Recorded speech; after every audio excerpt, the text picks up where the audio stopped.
If you take a look at the 20th century, it is an era that has been dominated by war. Uh, Prior to World War I, and then of course we have the Great War, as it was called, when World War I first came. Then you're going to have a series of brush fire wars, as we call them later in the 20th century, that eventually led up to World War II. World War II is nothing but World War I Part 2. It is many of the same participants. It is many of the same alliances. It is, in some cases, in many cases actually, fought over the same lands that had experienced trench warfare and all the things that went with World War I. The difference is, obviously, this is going to be a global war. This is going to take place in every corner of the world. And initially, this is a war that we wanted absolutely nothing to do with. Remember, we're in the grips of a depression, just as today we're in the grips of a pandemic, and many of us could care less about what goes on in foreign countries. Many could care less about whether Russia interferes in our election, what's going on in the Middle East, the terrorism that just took place the other day in Austria. We are not paying attention to that. The pandemic is what's gripping us. So too, back in the 1930s, despite the rise of Hitler, who came ironically to power at the exact same time that FDR came to power. And he used, or perhaps you should say FDR used, many of the same tactics that they shared in order to get their country back on the feet. The difference is Hitler was a megalomaniac and was dedicated to world domination. And racism, particularly in the part of the Japanese, but also obviously with the Germans and the campaign against the Jews, all right, racism played a huge part in all of this. And none of it is something that the United States wanted to take part in. Now I'm really angry. This is fucking war. What was going to get us to take part in this war? It will start in September of 1939. Almost very similar, or eerily so, to the beginning of World War I, which obviously took place in August, but nonetheless very close. We felt what went on in Europe was none of our business. When the Archduke and his wife were assassinated in Sarajevo in Yugoslavia, which began World War I, none of our business. And we felt that the same things that were now happening in World War II were of the same ilk, because we were more concerned with what's going on at home. Our foreign policy, from the time that FDR took office, was dedicated towards dealing with the Depression.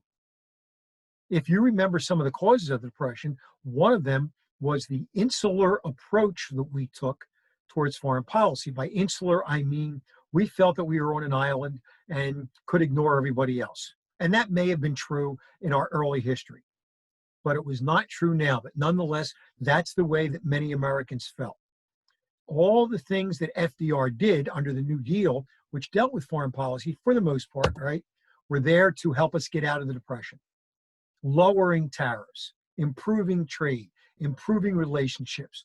One of those was the good neighbor policy, which was aimed at Latin America. Ironically, we were on the bad footing with Latin America because of something that FDR's relative, Teddy Roosevelt, did. And that, of course, was the Roosevelt corollary to the Monroe Doctrine, which pretty much gave us a free hand in all the goings-on in Latin America. So that way we could protect our new and most important leg of our foreign policy. And that, of course, was the Panama Canal. So we intervened in many Latin American countries where that intervention and our sticking our nose in their business was not welcomed. So FDR was going to try to smooth that over again, hoping it would lead to increased trade and, of course, help us with the Depression. There would be, beginning in the early 1920s, a series of disarmament conferences, primarily aimed at the naval races that were taking place. Now, we're not talking about belly buttons coming up to the starting line, obviously, all right? We're talking about each side participating in an arms race, building up their navies. And of course, that was one of the causes, militarism, which led to World War I. So we tried to slow down this and throw a little water on this burning ember. So the Washington Disarmament Conference of 1923, followed by another disarmament conference. Us, Great Britain, Japan, France, all participated in it. Germany did not, because supposedly Germany's navy was already restricted by the Versailles Conference. However, Hitler would find numerous loopholes in that, and then he said, "The hell with the loopholes, I'm just going to do it," knowing that nobody would stop him. Japan was rather good at sidestepping many of the restrictions, particularly when it came to a class of weaponry that was not covered by any of these disarmament conferences, and that was the aircraft carrier. Japan recognized long before anybody else did the value of the aircraft carrier, particularly in a war that would take place in the Pacific. When you're comparing the Atlantic Ocean and the Pacific Ocean, it's like comparing a pond to a giant ocean. So primarily, our policy since the beginning of the Depression was one of isolationism. But then, once the gloves were off and the fish started flying, we assumed the policy of neutrality. A neutrality, of course, that was kind of one-sided.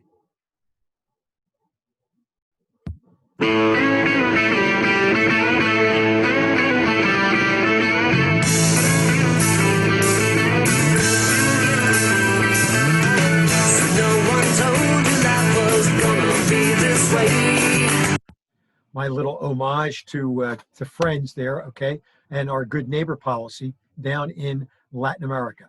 Again, if you take a look, many of those countries had experienced our military power firsthand, and we wanted to change that. Now, the U.S. reaction to the goings-on in the world, again, was one of neutrality. And much of this was a direct result of a United States senator who conducted an investigation into the reasons for United States involvement in World War I. His name was Gerald Nye. You had to be a big shot, didn't you? All your friends were so knocked out. You had to have the last word last night to know what everything's about. You had to. Now, Nye, a United States senator issuing the Nye report, claimed that really the reason the United States got involved in the war was because of industry, munitions manufacturers, people who are looking to make a dollar off of this, and that's what drove the United States into war. Now, keep in mind that Nye had his eyes on the presidency, and this was one of the ways that he intended to gain public attention and hopefully public support in his bid to become president. Obviously, that never happened. He never got to the White House. Sorry, poor attempt. Now, at the same time, the America First Committee was constructed, led by Charles Lindbergh. Lindbergh, the hero of the solo flight across the Atlantic from New York to Paris, the spirit of St. Louis, he was a national and international hero nonetheless. But FDR had asked him to go over to Europe and evaluate Germany's rise to power under Hitler. When Lindbergh came back, he was so impressed with the German military machine that he counseled against getting involved in any war with Germany. That led him to develop the America First Committee, pushing for neutrality. FDR reacted to this with what became known as his quarantine speech in the city that was kind of the headquarters of the America First Committee. And that, of course, was Chicago. In the quarantine speech, he talked specifically really about Japan and said that when a member of a community gets a dangerous communicable disease, then that person is quarantined. And so too it should be with nations.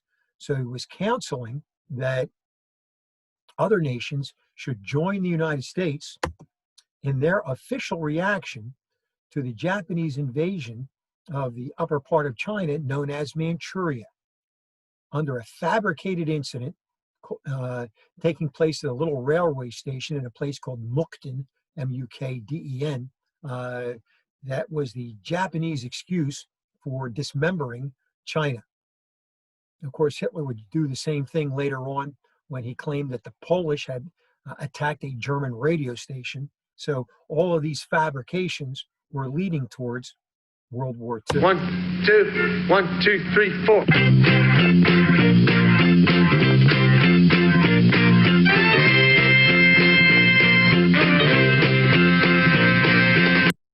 There on your right-hand side is Charles Lindbergh, shaking hands with Hermann Goering, World War I German fighter ace and the head of the German Luftwaffe, or their Air Force. This would come to haunt Lindbergh because eventually when we get involved in the war, Lindbergh is being seen as a traitor. So much so that he moves his family to Hawaii. And ironically, he will volunteer and take part in 35 different secret missions for FDR during World War II. He will die in the 1970s, living much of his life in isolation.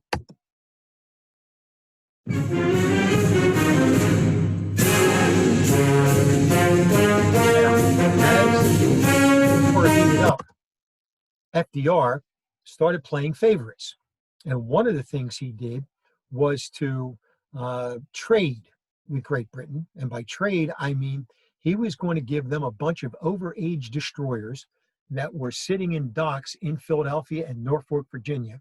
And in return, we would be getting bases in Greenland, Iceland, and throughout the Caribbean. So by trading these destroyers for bases, we are taking a step, despite our official neutrality, closer to war. In our harbors, idle and rotting, lay ancient destroyers. They had been built for World War I, but this was World War II, and this gave us an idea. 50 tired, overaged destroyers were revitalized, transferred to Great Britain. In return, we acquired further protection of our shores. We received a chain of bases stretching from Newfoundland to British Guiana. These bases threw a steel wall around the Caribbean. So, there you have it. One way to protect, of course, our valued Panama Canal, but in giving these destroyers so that England could use them in their convoy system to deal with the rather effective Wolfpack strategy that German submarines were now employing, much the same results as World War I, when the Germans practically brought Britain to its knees just with the submarine. Now, as a result of the encroaching war, FDR decides to run for a third term.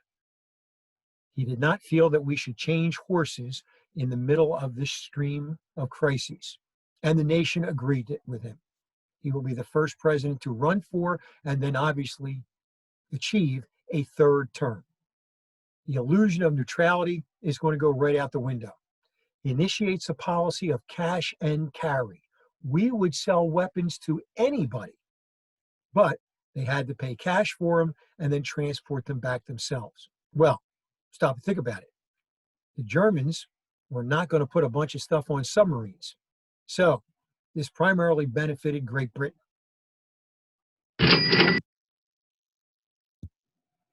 I ask this Congress for authority and for funds sufficient to manufacture additional munitions and war supplies of many kinds to be turned over to those nations which are now in actual war with aggressor nations. Our most useful and immediate role is to act as an arsenal for them as well as for ourselves.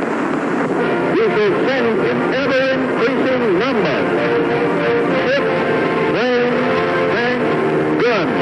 That is our purpose and our pledge. By an overwhelming majority, Congress passed Lend-Lease. So after cash and carry came Lend-Lease. And essentially, what the Lend-Lease said was, as you heard FDR say in his speech before Congress, we would become an arsenal for democracy. And obviously, we weren't selling them batteries. Now, what we did was to lend them money so that they could buy our tanks, our planes, and our weaponry. We were just going to lease it to them. Well, now stop and think about it. What happens if the tank gets blown up? What happens if the bullets get shot? Are we going to get them back? No, of course not. But this was a technicality, and it proved to do the trick. Think about it. Woodrow Wilson wanted the world to be made safe for democracy. FDR now wants us to become the arsenal of democracy. We claimed that Britain was our first line of defense. Roosevelt is going to institute a peacetime Selective Service Act, the draft, and start bringing men and women into the military, particularly the Army. That's going to be followed by the Lend-Lease Act. So step after step after step. And as you see the Battle of the Atlantic taking place and the increasing numbers of ships being sunk by German wolf packs, that's why the destroyers for bases becomes extremely important. But perhaps the biggest step is not one which involved shipping over weapons, not one that involved beefing up our armed forces. It perhaps was something known as the Atlantic Charter. This was a secret meeting that took place on British and American battleships off the coast of Canada between Winston Churchill, wartime leader of Great Britain, and Franklin Roosevelt, leader of the United States. They would agree upon various goals. Those goals would be, of course, if we got into the war or when we got into the war, our main objective would be A, B, C, and D. So Roosevelt went beyond what he needed to do. And the Atlantic Charter was not a treaty, so it did not need the approval of the Senate. But he showed his stick-to-itiveness and his realization that war was on America's doorstep. So we are unified in the sense that we have the same war aims. And for the first time, you see the phrase there in quotation marks, the United Nations is used. And it's that term, of course, which will produce the international organization headquartered in New York today.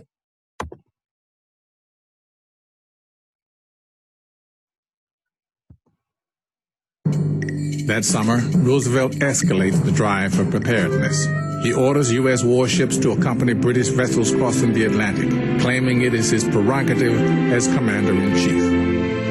In the middle of 1941, he finally extended essentially the protected zone of sea traffic. He was very worried about U-boat warfare, the German submarines that were in the Atlantic taking shots at our supply ships and troop ships. In August of 1941, Roosevelt and Churchill agreed to hold a top-secret meeting at sea, just off the coast of Newfoundland. Though they have been corresponding for almost 2 years, it is the first time the President and Prime Minister have met as leaders. This was in many ways a marriage ceremony between the British Navy and the American Navy, and the British Prime Minister and the American Prime Minister. Together, they issue what would become the foundation of the historic British-American friendship, the Atlantic Charter. It's a document that belongs in the same line as the Magna Carta and the Declaration of Independence. It was why we were fighting. All of the nations of the world must come to the abandonment of the use of force.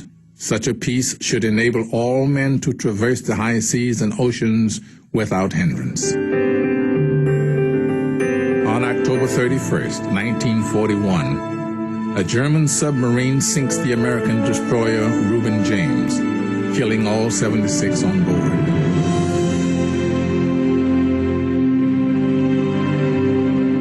Hitler has attacked shipping in areas close to the Americas.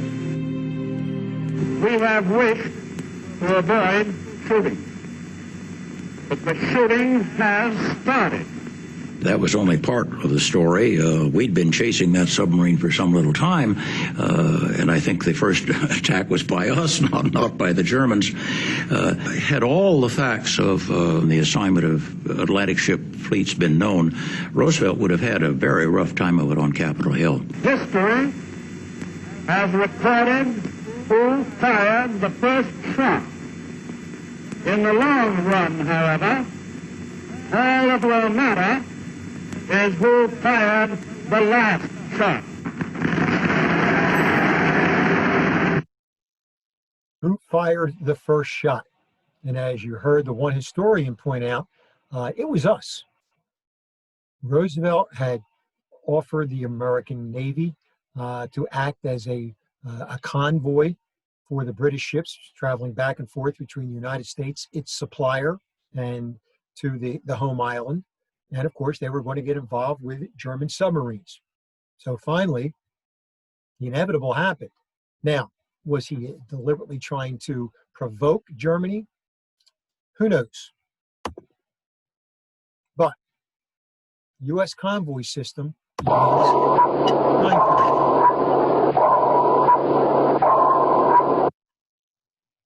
And we would get in shootouts with German wolfpacks. You heard the Reuben James, but there would be others. Eventually, you're going to have ships sunk right off the coast of New Jersey.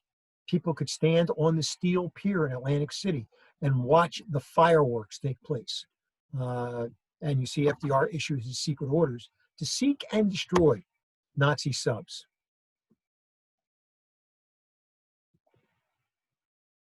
In the meantime, in the Pacific, on the other side of the world, we're having the same problems with Japan. USS Panay was a gunship that we had on the Yangtze River in China. In 1933-34, it would be attacked by Japanese airplanes, sunk, and 30-some Americans would be killed.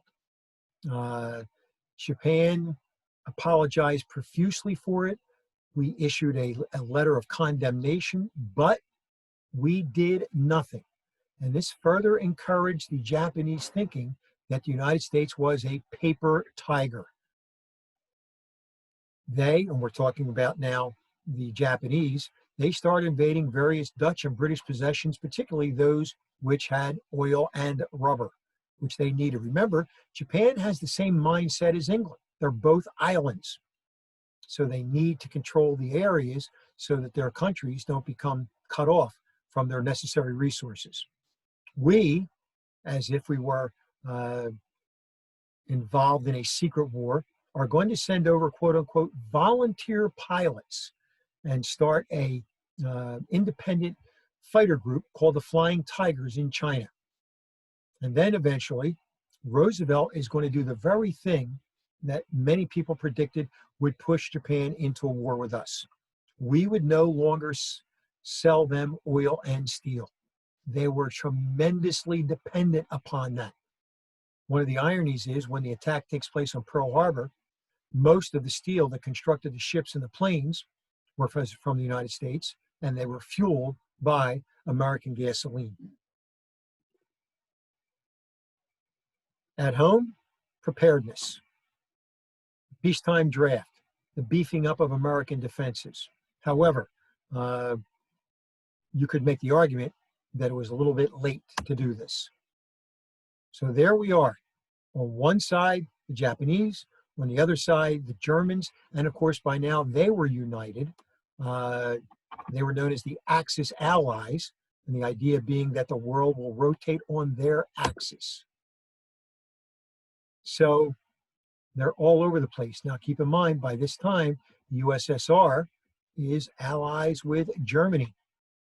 That's what allowed Germany to start the invasion of Poland, because Russia was going to help them. They were going to participate in it also.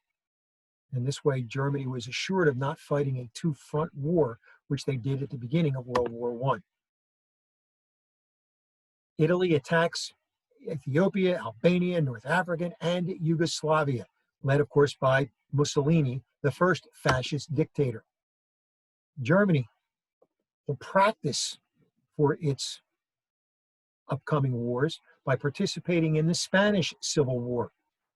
They will proceed to, in a series of bloodless conquests, take back the Rhineland, which they had lost to France in the Versailles Treaty, bully Austria and Czechoslovakia into coming into the German Third Reich, a Reich, or kingdom that would last for 1,000 years. By this time, Japan had taken Korea, taken Manchuria, and had already invaded mainland China. And the USSR was taking the Baltic states, Estonia, Lithuania, Latvia, etc. So this was going on all over the world. Could we remain detached? Could we remain isolated? Now, there is what Germany stood, or Europe post-World War I. Germany in 1930. You see there the Rhineland given over to France, the Polish corridor, which split Germany literally almost in two. So Germany then takes Austria without firing a shot, takes back the Rhineland, and then takes the German-speaking part of Czechoslovakia in the beginning, the Sudetenland. Soon after, she will take all of Czechoslovakia without firing a shot. And as Hitler said, I stuck the bayonet, and instead of meeting resistance, it only encountered mush. September 1st, 1939, the invasion of Poland by Germany.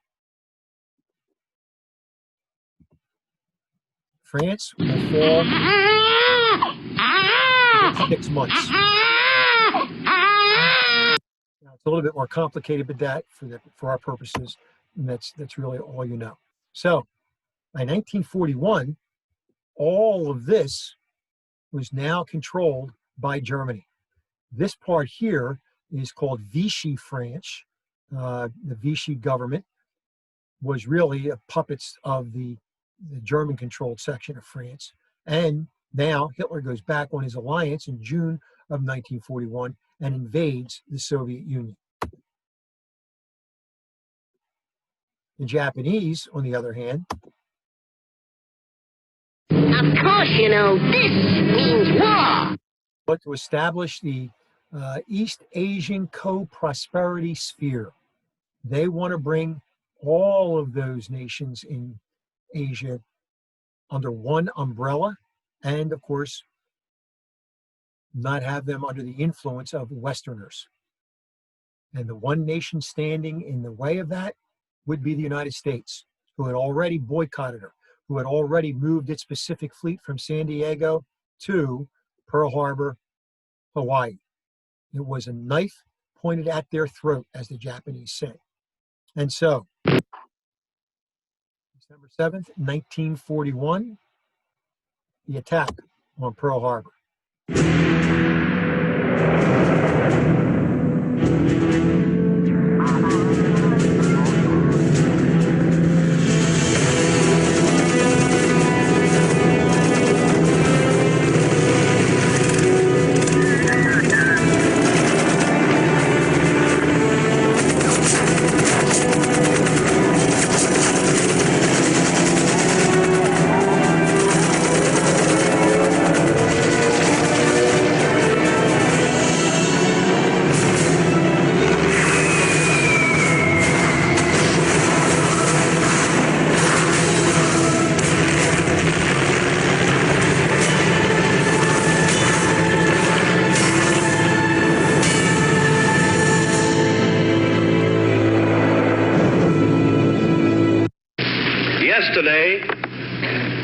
December 7th, 1941, a date which will live in infamy.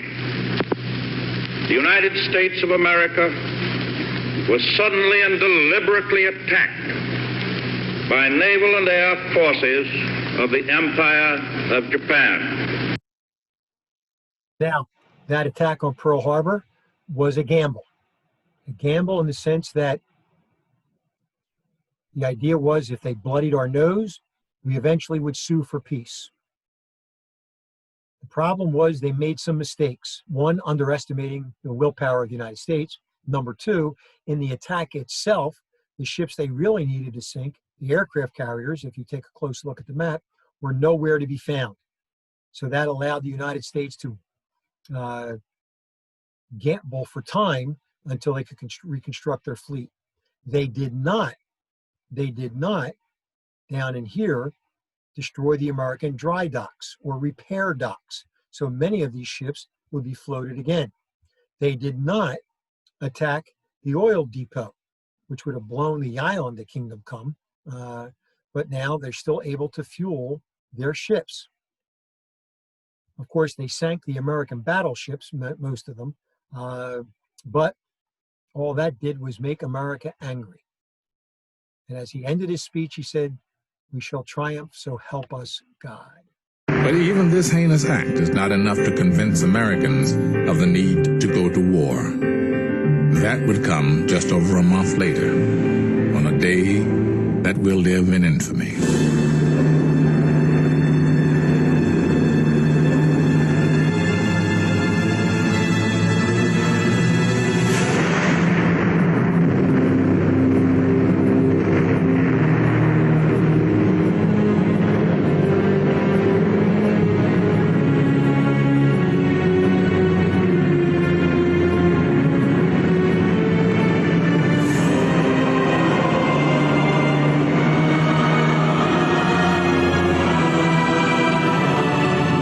Of the Japanese attack on Pearl Harbor reaches Roosevelt shortly after 2 p.m. The White House is immediately thrown into chaos.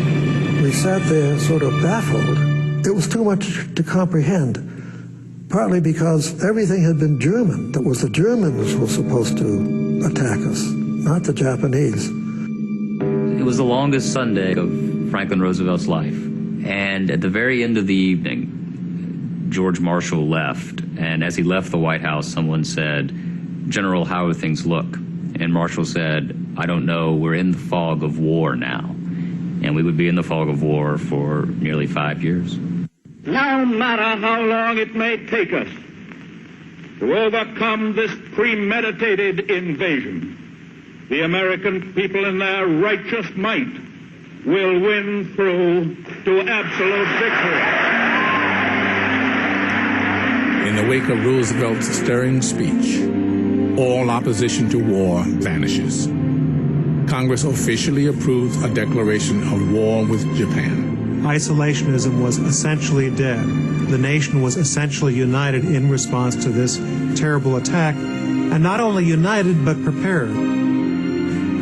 The capital had been utterly transformed from a bastion of isolationism looking inward into a wartime go-get-'em capital. Churchill arrived in Washington on the 22nd of December, 1941. At this moment, when you are entering the war, the proof that with proper weapons and proper organization, we are able to beat the life out of the savage Nazi.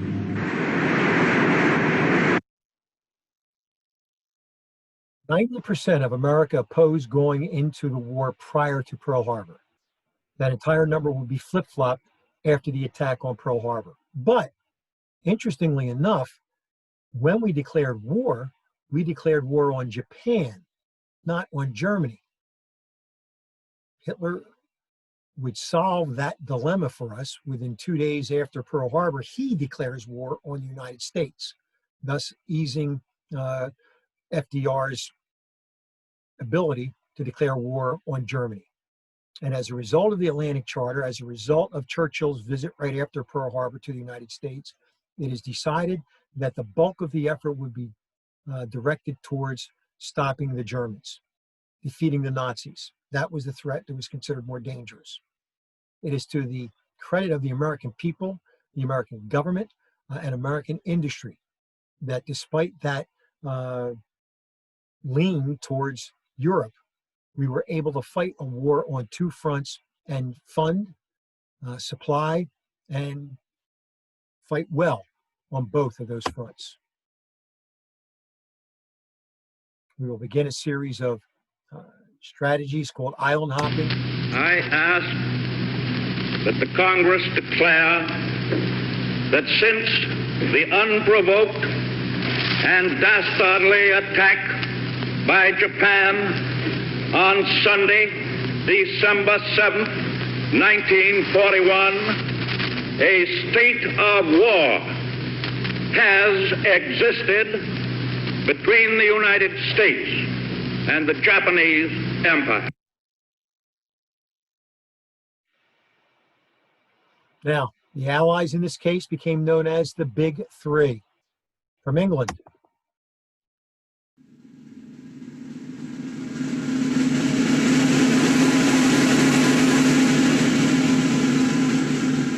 Winston Churchill. But ironically, he voted out of office to bring the end of the war. From the United States, FDR. And our new ally,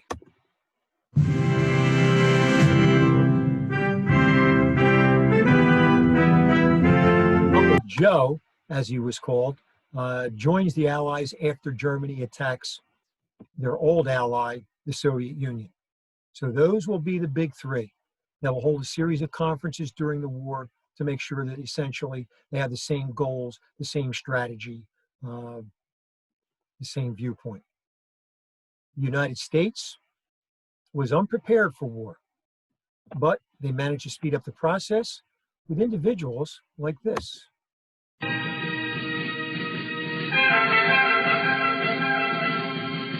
Old blood and guts, George Patton. Considered by the Germans our most dangerous and best battlefield.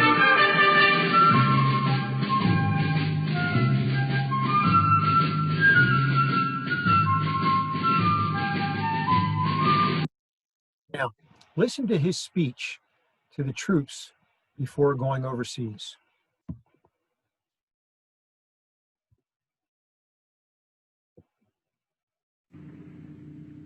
I want you to remember that no bastard ever won a war by dying for his country. He won it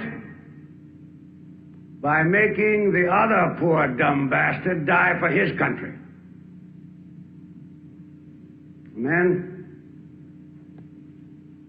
all this stuff you heard about America not wanting to fight, wanting to stay out of the war, is a lot of horse dung. Americans traditionally love to fight.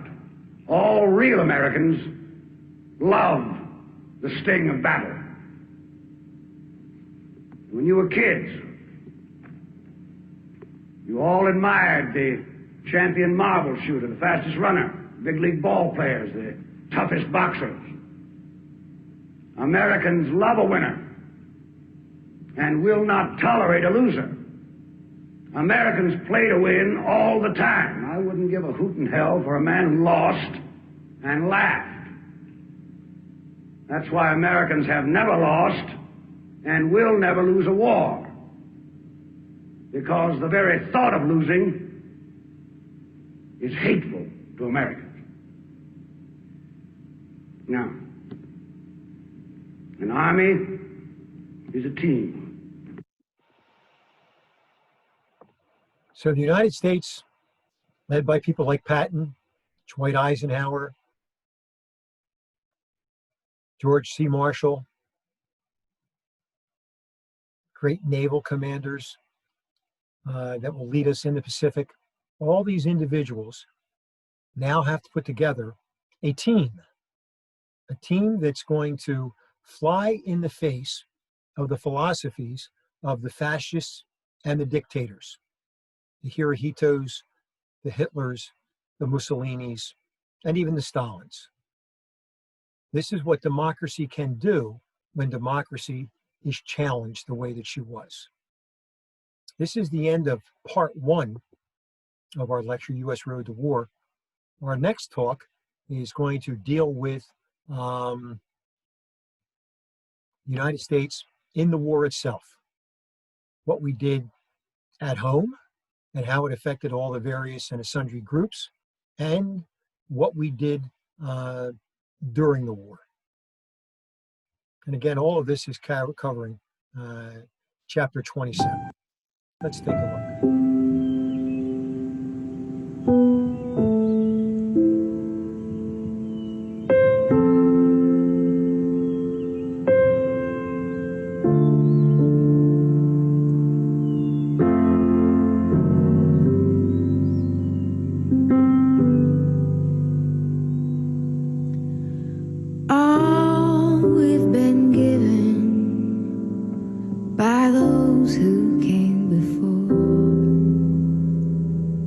The dream of a nation where freedom would endure, the working prayers of centuries have brought us to this day.